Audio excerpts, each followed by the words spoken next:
Olá, tudo bem? Sou o Dr. Guilherme e vamos falar hoje sobre os 5 mitos da colonoscopia. Então, o primeiro mito: o exame dói, doutor? Não, o exame não dói. Isso é um mito.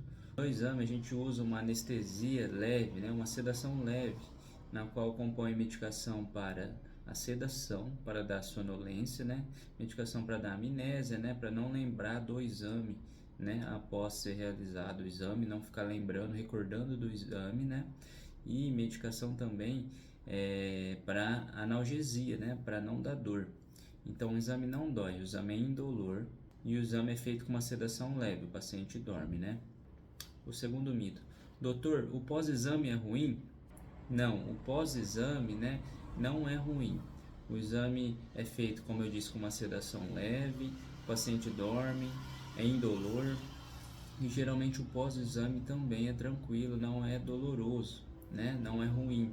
O paciente pode comer normal. O que pode acontecer às vezes, que o paciente fala que fica com um pouco de dor, de cólica na barriga, por conta de gases que ficam, A gente usa gás para distender as alças do intestino. Acontece que às vezes, após o exame, o paciente pode ter um pouco de dor abdominal, cólica, por conta de ter ficado ali um pouco de gás, de ar no intestino. O terceiro mito: doutor, a tomografia substitui a colonoscopia, Não, a tomografia não substitui a colonoscopia.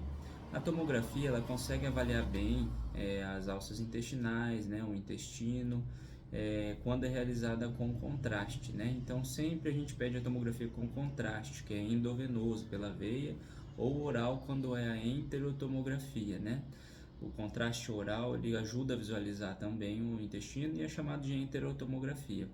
Já a tomografia com contraste venoso na veia é basicamente a tomografia com contraste mesmo, E também facilita a visualização das alças intestinais. Então a gente sempre pede a tomografia com contraste para visualizar bem. Porém, a tomografia não substitui a colonoscopia, A tomografia não serve para rastreio de câncer coloretal, assim como a colonoscopia. A colonoscopia ela consegue visualizar pólipos pequenos de 1, 2 milímetros, 3 milímetros de tamanho, que são bem pequenos, e esses pólipos podem ser pré-malignos, ou seja, eles podem virar câncer se não for retirados. Portanto, a colonoscopia é o único exame para rastreio coloretal, de câncer coloretal. Porque só ele, além de ser diagnóstico e identificar esses pólipos pequenos, a colonoscopia também é terapêutica, ela retira os pólipos e resolve o problema, E se tiver uma lesão maior que possa ser câncer também, ela já retira e resolve o problema, dependendo, Se for um câncer inicial, localizado, sem metástase, sem ter espalhado para outros órgãos. Já a tomografia não consegue visualizar esses pólipos pequenos, só se for uma lesão bem grande mesmo, uma lesão visível na tomografia. Agora, pólipos pequenos de 1 a 2 milímetros não vai conseguir visualizar na tomografia. O quarto mito: eu vou acordar durante o exame, eu vou ver todo o exame. Esse também é um mito, geralmente os pacientes dormem durante todo o procedimento, não se recorda do exame, como eu disse, porque a medicação ela dá uma amnésia recente, retrógrada, recente, do momento ali do exame, para não se lembrar do exame, não criar um trauma contra o exame, Então, essas medicações ajudam nisso, amnésia, na sonolência, vai dormir, uma sedação leve, e logo após o exame, o paciente já pode ir para casa, cerca de 15 a 20 minutos a gente já libera para casa. Então, pós-exame é tranquilo e geralmente o paciente não vê o exame. O que acontece é que alguns pacientes são mais resistentes à medicação, mesmo fazendo uma dosagem alta, às vezes, de medicação, de Propofol, por exemplo, que é uma medicação, aquela branca, que dá uma sonolência rápida, o paciente dorme um pouquinho e acaba acordando um pouco durante o exame, fica um pouco acordado, porque às vezes o paciente é resistente, principalmente pacientes etilistas que bebem muito, etilista crônico, ou tabagista crônico que fuma muito, ou que usa diversos medicamentos para dormir, Rivotril, que é o clonazepam, e diversos antidepressivos e ansiolíticos para ansiedade. Então essas medicações ajudam a criar uma certa resistência a dormir também, porque o paciente já está acostumado com medicações para dormir, medicações que dão sono, e aí quando vai fazer essas medicações para anestesia, o paciente não dorme, para sedação o paciente não dorme. ou melhor, né, dorme pouco, né, e acaba às vezes acordando durante o exame. Porém, alguns pacientes acordam durante o exame e faz o exame normalmente, sem dor. Se tiver incômodo ali na hora, a gente faz medicação para dor, né, porque a gente não pode também fazer uma sedação profunda. Sedação profunda é uma dose alta de medicação na qual o paciente tem que ser entubado, porque para a respiração se fizer essa sedação profunda. Então a gente não pode chegar numa sedação profunda durante o exame. É um exame de baixo risco, é um exame tranquilo de se fazer e não precisa de uma sedação profunda, não precisa entubar o paciente. Então a gente tem que fazer uma sedação leve, que o paciente tenha uma sonolência, durma durante o exame, não se recorde do exame e que ele consiga manter a própria respiração, né? Porque se a gente fizer uma sedação profunda, tem que entubar o paciente, porque a saturação cai, né? O diafragma, que é o músculo da respiração, para de trabalhar e aí tem que entubar para fazer a ventilação manual, né? A ventilação ali forçada, sem ser a do paciente espontânea, né? Então, é importante saber disso. O exame é tranquilo, se acordar durante o exame a gente faz mais remédio para dormir, vai fazendo aos pouquinhos, para, se caso o paciente não durma, pelo menos tem uma sonolência, não se recorda do exame, e faz medicação para dor também, né? Uma analgesia para não ter dor. O que acontece é que às vezes esses pacientes mais resistentes acabam acordando e vendo uma parte do exame e acha que ficou acordado durante todo o exame, né? A medicação dá uma certa amnésia, então alguns pacientes acham que viu durante todo o exame e ficou acordado durante todo o exame, mas na verdade às vezes acordou ali no finalzinho do exame, entendeu? E a medicação, como causa amnésia, a pessoa não se recorda de que dormiu, né? Porque é uma sonolência e acaba acordando até rápido, né? Porque o exame é rápido. E o quinto mito é: se eu estiver bem, doutor, eu não preciso fazer a colonoscopia, né?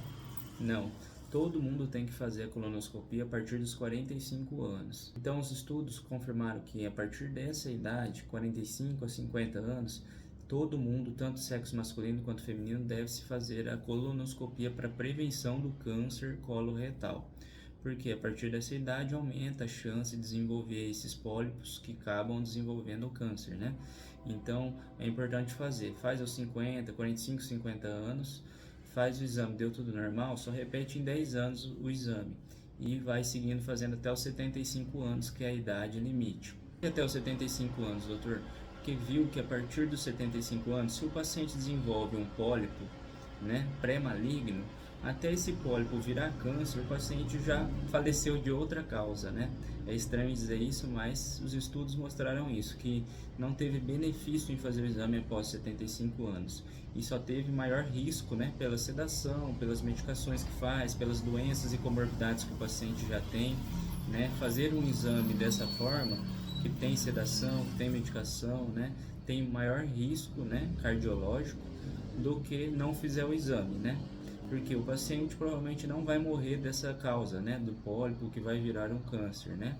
Se o paciente pegar e desenvolver um pólipo pré-maligno, até ele virar câncer, vai 10 anos no mínimo aí, né?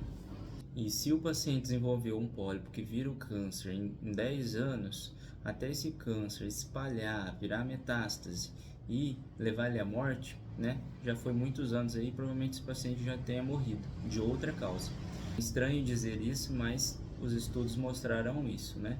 Que a partir de 75 anos é maior o malefício, né, do que o benefício de se fazer a colonoscopia.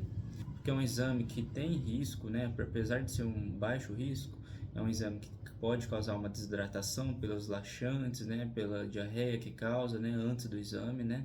Que o que mais incomoda é o pré-exame, né? O preparo, né? O exame é mais tranquilo. Então, isso também leva a um risco, né? A desidratação, além da medicação de sedação, né? Para pacientes idosos, mais de 75 anos. Então é isso, pessoal. Esses são os 5 mitos, né? Que o exame é doloroso, que o pós-exame é ruim, que a tomografia pode substituir a colonoscopia, né? Que se tiver tudo bem não precisa fazer colonoscopia mesmo após os 50 anos, né? E que o paciente vai ver o exame, vai sentir dor durante o exame, vai ficar acordado durante o exame. Esses são os 5 mitos. E expliquei um pouquinho aí melhor para vocês sobre a colonoscopia, né, para vocês ficarem mais tranquilos, não precisa se preocupar com o exame é tranquilo, o preparo que é mais chatinho, como eu disse, né, mas também não é nada demais, né, é um dia só, preparo antes do exame, né, uso os laxantes, dá uma diarreia, né, para limpar o intestino e visualizar bem, né.